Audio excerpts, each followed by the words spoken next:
The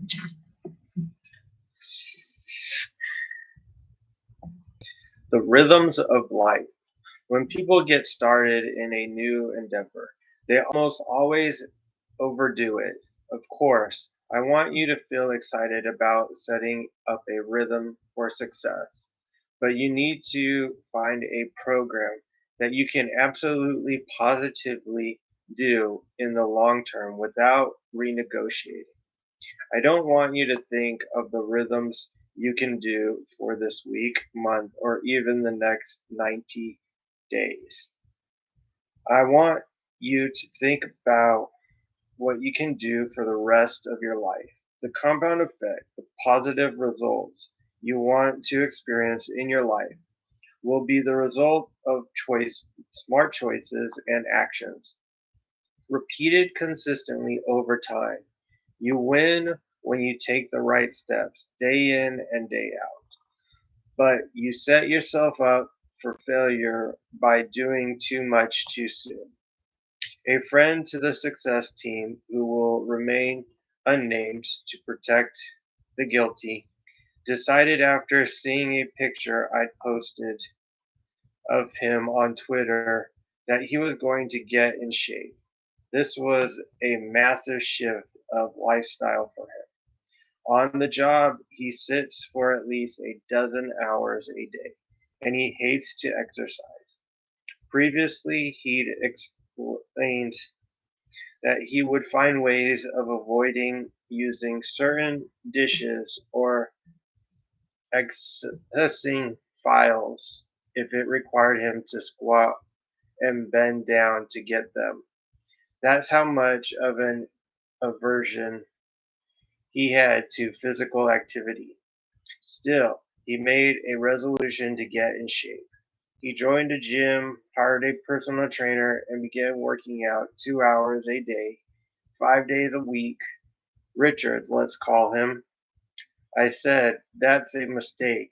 You will not be able to maintain that commitment and will eventually stop doing it. You're setting yourself up for failure. He pushed back, assuring me that he changed forever. Even his trainer had recommended the intense push. I committed, he said. I'm committed, he said. I want to be able to see my abs. Richard, what's your real goal? I asked him. I knew he wasn't gunning to be on the cover of Men's Fitness. I want to be trim. I want to be healthy, he told me. Why? I asked. I want vitality.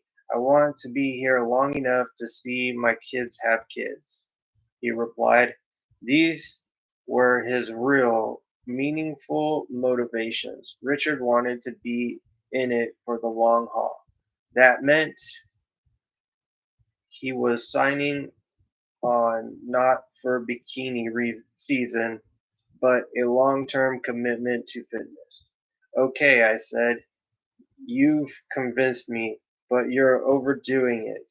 You're going to get 2 or 3 months down the road and you're going to say, I don't have 2 hours to work out, so I guess I can't do it today. That's going to happen to you over and over again. Working out 5 days a week will turn into 2 or 3, and you'll get discouraged. Soon it will be over. I know you're really fired up right now, so let's do this. Do your 2 hours a day, 5 days a week for now. Takes a lot of steam to get the wheels to budge from the inertia, but don't do it longer than 60 or 90 days. Then I want you to scale it down to an hour or an hour and 15. You can still do your 5 days a week, but I would probably encourage you to go 4. Do and do that another 60 to 90 days. Then I want you to consider an hour a day for a minimum of 3 days a week.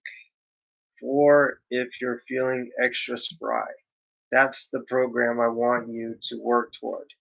Because if you don't get into something you can maintain, you won't do it at all. I really had to struggle to get Richard to comprehend this because at the moment he was all gung ho.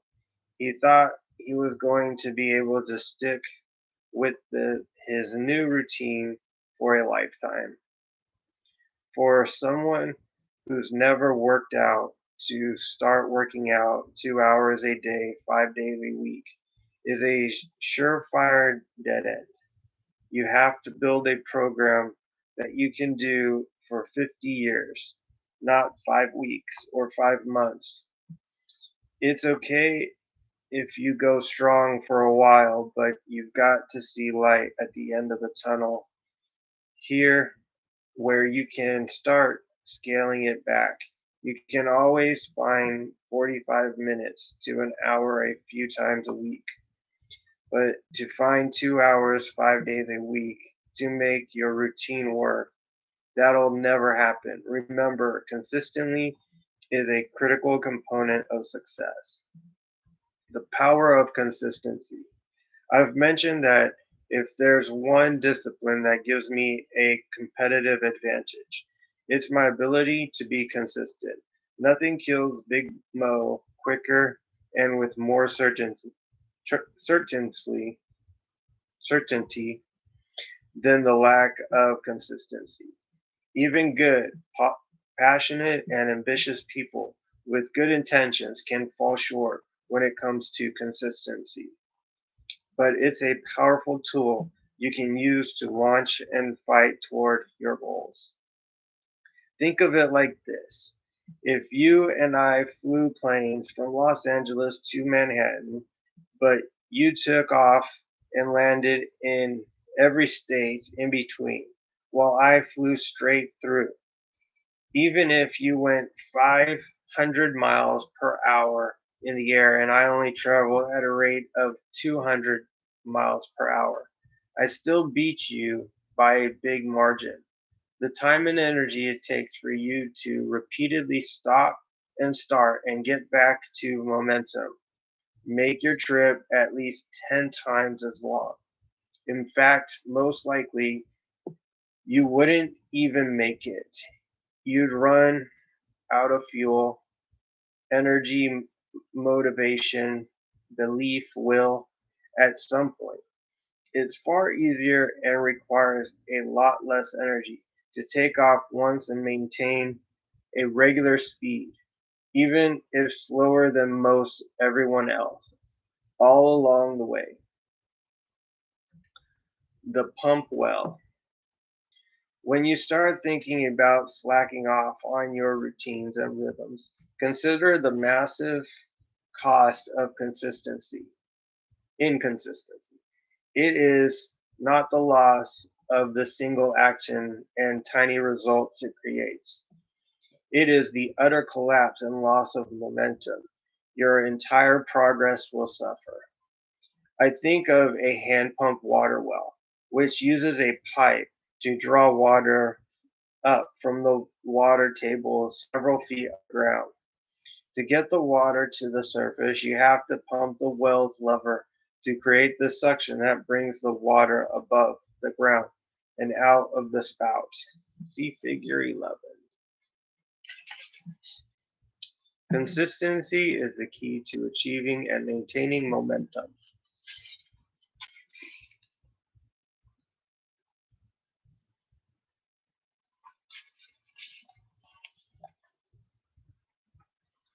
When most people start a new endeavor, they grab the lever and start pumping really hard, just as Richard was with his plan to get fit. They're excited and committed. They pump and pump and pump, but after a few minutes or a few weeks, when they don't see any water results, they give up pumping the lever altogether. They don't realize how long it takes to create the vacuum needed to suck the water into the pipe and eventually out of the spout and into their bucket. Just like the merry-go-round, rocket ship, or steam engine, breaking free of inertia. It takes time, massive energy, and consistency to pump water. Most people give up, but wise people continue to pump. Those who preserve and continue to pump the lever will eventually get a few drops of water. This is when a lot of people say, "You've got to be kidding me. All this pumping and for what? A few measly drops? Forget it." Many people throw their hands up in defeat and quit, but wise people persist further. And here's where the magic happens. If you continue to pump, it doesn't take long before you'll get a full and steady stream of water. You have your success. Now that the water is flowing, you no longer need to pump the lever as hard or as quickly.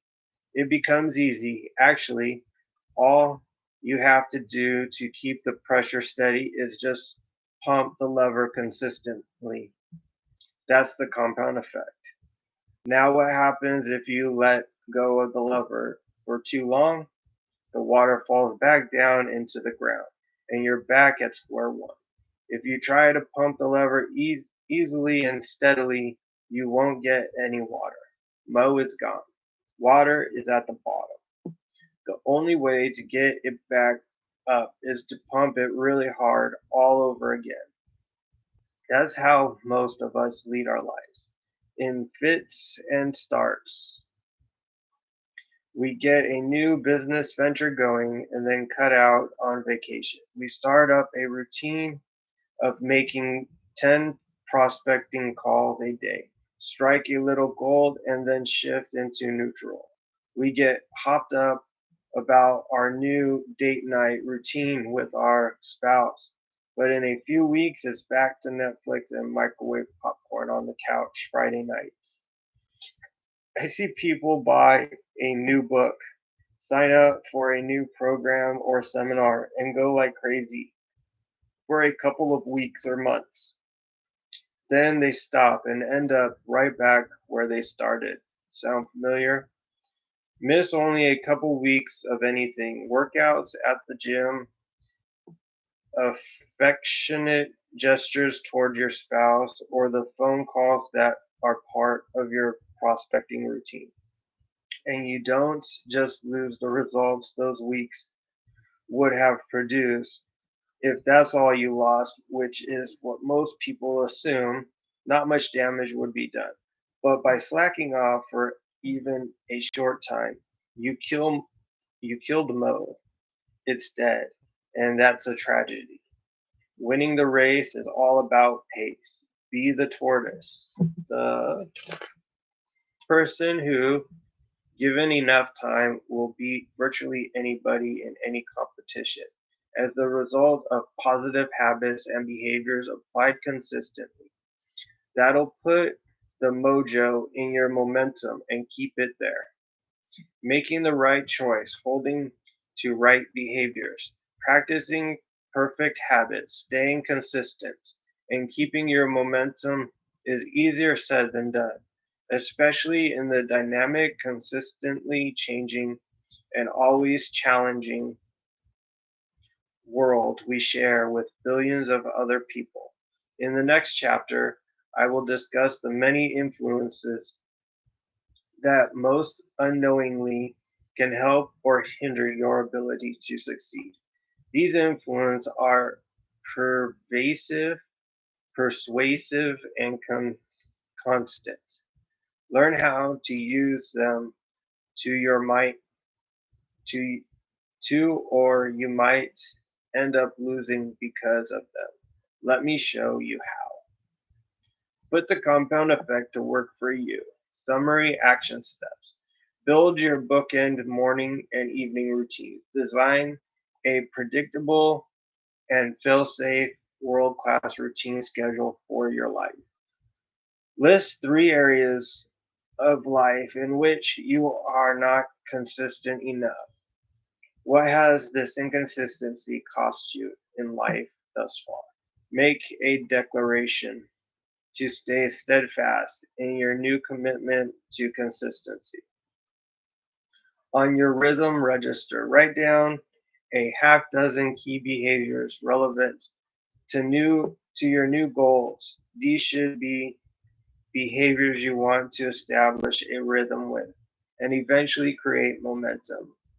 Big Mo, download the Rhythm Register at www.thecompoundeffect.com/free for a complete achievement assessment management system, including the Rhythm Register. Obtain the Living Your Best Year Ever program at www.success.com/best year ever.